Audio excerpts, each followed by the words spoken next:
અમરેલીથી ફતેપુરની વચ્ચે ગંદકીનું સામ્રાજ્ય છે।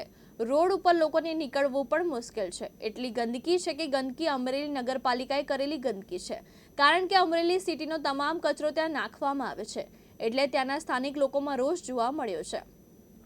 અને પવિત્ર યાત્રાધામ ભોજલધામની બાજુમાં જો આટલી ગંદકી હોય તો નેતાઓએ વિચારવું જોઈએ કે વિકાસ કેવો કર્યો છે।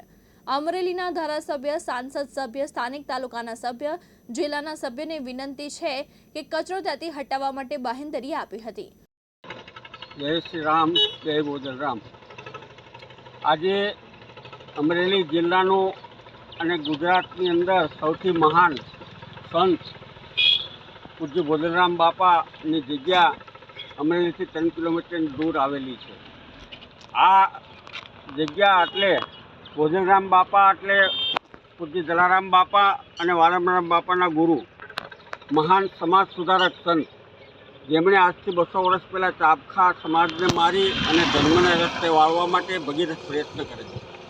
આવા એક મહાન સંતની આ જગ્યા આવેલી છે અને આજે ભોજલધામ તરીકે દેશ વિદેશમાં ખ્યાતિ પામેલું છે। ફતેપુરથી અમરેલીથી 3 કિલોમીટર દૂર આ જગ્યા છે અને આ રોડ ઉપર ગુજરાતભરના અને દેશ વિદેશના પણ યાત્રિકો સતત આવતા હોય છે। દર પૂનમે સેંકડો માણસો આવતા હોય છે અને આ રોડ ઉપર સારાએ અમરેલી શહેરની ગંદકી, કચરો આ રોડ ઉપર નાખવામાં આવે છે, તો યાત્રિકોને એટલી બધી દુર્ગંધ, કચરો તો ઠીક છે પણ મરેલા ઢોર પણ આ રોડ ઉપર નાખવામાં આવે છે।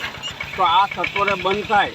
અમે સરકારમાં આગેવાનોને બધાને રજૂઆત કરી છે, કલેક્ટર સાહેબને પણ રજૂઆત કરી છે, લેખિત પણ આપ્યું છે, છતાંય કોઈ હજી સુધી આનો નિર્ણય આવતો નથી અને અમારે રૂપિયા લગભગ 17-18 કરોડના ખર્ચે મંદિર તૈયાર થઈ ગયું છે અને દિવાળી પછી આ મંદિરની પ્રાણ પ્રતિષ્ઠાનો ઉત્સવ 3 દિવસનો બહુ હશે, તેથી લાખો માણસો આ રોડ ઉપર પસાર થવાના।